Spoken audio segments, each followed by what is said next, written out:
Baik. Assalamualaikum warahmatullahi wabarakatuh. Waalaikumsalam. Baik, kami dari mata kuliah Hukum Ketenagakerjaan kelas E.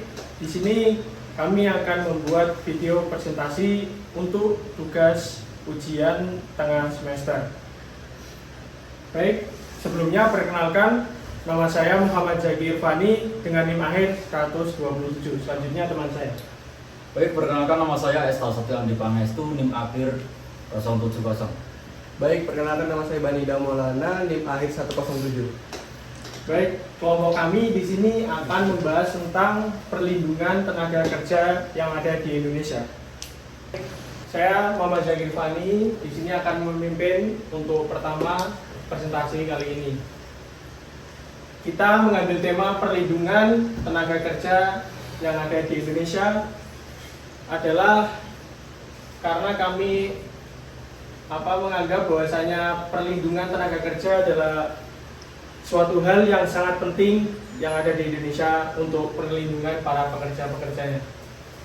Bisa dilanjut slide-nya.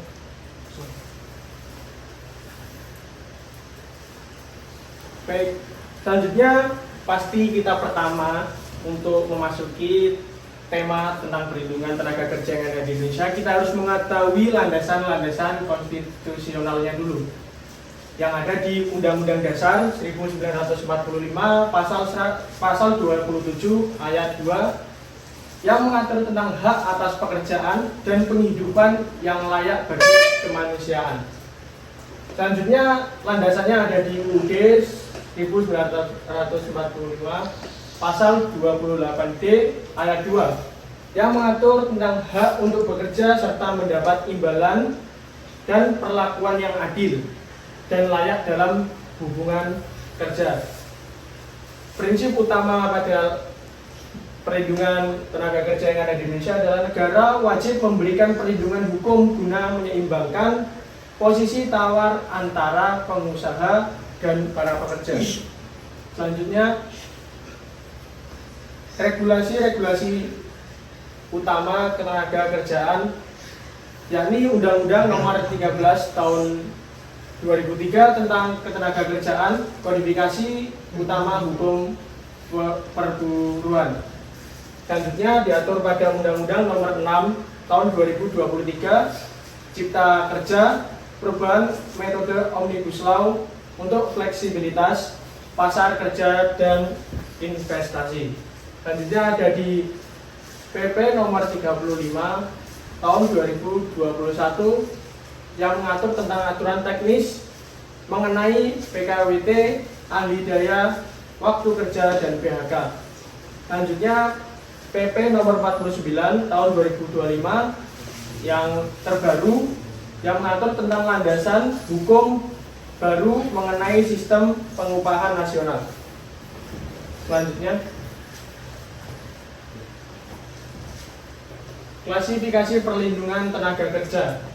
Jadi, negara wajib melindungi para pekerjanya, termasuk perlindungan ekonomis, jaminan penghasilan yang cukup, upah, pesangon, ataupun jaminan sosial, yang dimana sudah diatur dalam undang-undang yang ada di slide sebelumnya. Selanjutnya, perlindungan sosial, jaminan kesehatan, kebebasan berserikat, dan hak berorganisasi. Selanjutnya, yang ketiga ini perlindungan teknis, keamanan, dan keselamatan fisik melalui K3, yakni keselamatan dan kesehatan kerja.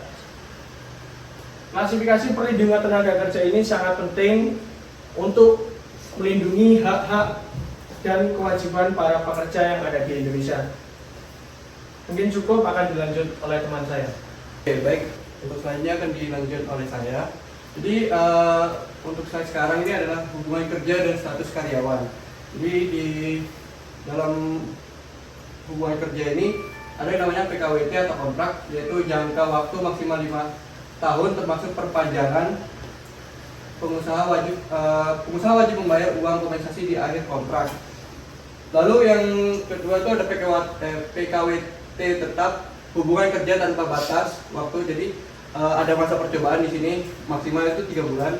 Terus ada yang ketiga, alih daya outsourcing atau hubungan kerja melalui perusahaan penyedia jasa. hak pekerja tetap dijamin di undang-undang. Nah, jadi outsourcing ini adalah seperti wadah untuk orang-orang untuk mendapatkan kerja melalui perusahaan lain oleh pihak ketiga. Oke, lanjut. Oke, jadi untuk sistem pengupahannya sendiri di 2026 itu adalah definisi sistem pengupahan sendiri adalah mekanisme pengaturan pemberian upah kepada pekerja yang ditetapkan berdasarkan hukum untuk menjamin pembayaran yang adil. Nah, jadi di upah minimum atau UMK sendiri sebagai jaring pengaman bagi pekerja dengan masa kerja kurang lebih setahun. Nah, lalu di struktur dan skala upah wajib disusun pengusaha untuk menentukan upah secara adil berdasarkan golongan masa kerja dan kompetensi. Nah, lalu yang ketiga, perlindungan upah. Pengusaha dilarang membayar upah di bawah standar minimum. Pelanggaran dapat dikenakan sanksi denda hingga 400 juta. Jadi di sini tentu saja para pekerja dilindungi karena upah minimum ini sudah ditetapkan oleh pemerintah. Oke, di sini ada keselamatan dan kesehatan kerja atau K3. Ini juga diatur oleh para pemerintah untuk melindungi para buruh. Nah, di sini ada dasar hukumnya. Yang pertama ada UU Nomor 1 Tahun 1970 tentang keselamatan kerja. Lalu yang kedua ada kewajiban pengusaha untuk menyediakan alat pelindung diri APD secara gratis, memasang gambar keselamatan dan memberikan pembinaan K3. Lalu yang ketiga ada hak pekerja, menyatakan keberatan bekerja jika alat pelindung atau syarat K3 diragukan keamanannya. Jadi di sini udah diatur dalam undang-undang bahwasanya K3 itu merupakan hak para pekerja untuk bekerja secara selamat. Di slide sebelumnya juga udah ditentukan tentang upah para minimum dan hubungan kerjanya seperti apa. Mungkin selanjutnya bakalan dilanjutkan oleh teman saya. Baik, selanjutnya akan saya lanjutkan, yakni perlindungan kelompok rentan. Oke, yang pertama tenaga kerja perempuan, yakni meliputi hak cuti haid 2 hari, cuti hamil atau melahirkan selama 3 bulan, dan perlindungan saat bekerja malam antar jemput dan makanan bergizi. Lalu selanjutnya ada tenaga kerja anak, yakni usia minimum 15 tahun. Anak usia 13 sampai 15 tahun hanya boleh melakukan pekerjaan ringan maksimal 3 jam per hari dengan izin orang tua. Lalu selanjutnya pengusaha wajib memberikan perlindungan sesuai derajat kedisabilitasan dan memenuhi kuota penyerapan tenaga kerja atau 2% untuk sektor publik. Baik, dari jaminan sosial atau BPJS ketenagakerjaan, yakni meliputi JKK dalam kurung kecelakaan kerja, yakni perawatan tanpa batas biaya dan santunan tunai. Oke, selanjutnya JKM dalam kurung kematian, yakni santunan tunai sebesar 42 juta rupiah bagi ahli waris dan beasiswa anak. Baik, selanjutnya JHT dalam kurung hari tua, yakni tabungan jangka panjang untuk usia pensiun atau PHK. Selanjutnya ada jaminan pensiun, yakni manfaat bulanan untuk menjamin kehidupan di masa tua. Oke, selanjutnya lagi ada JKP, yakni jaminan kehilangan pekerjaan, manfaat uang tunai 6 bulan, akses info lowongan, dan pelatihan bagi korban PHK. Lanjut. Baik, selanjutnya ada pemutusan hubungan kerja atau PHK. Yang pertama adalah hak finansial, yakni meliputi uang pesangon atau UP, uang penghargaan masa kerja atau UPMK, dan uang penggantian hak. Oke, selanjutnya ada prosedur, yakni tidak boleh dilakukan sepihak, harus melalui pemberitahuan dan perlindungan bipartit.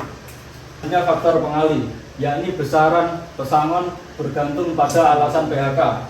Misal, efisiensi kerugian mendapat 0,5 kali pesangon, pensiun mendapat 1,75 kali pesangon. Baik, itu presentasi dari kelompok kami. Sekian, terima kasih. Wassalamualaikum warahmatullahi wabarakatuh.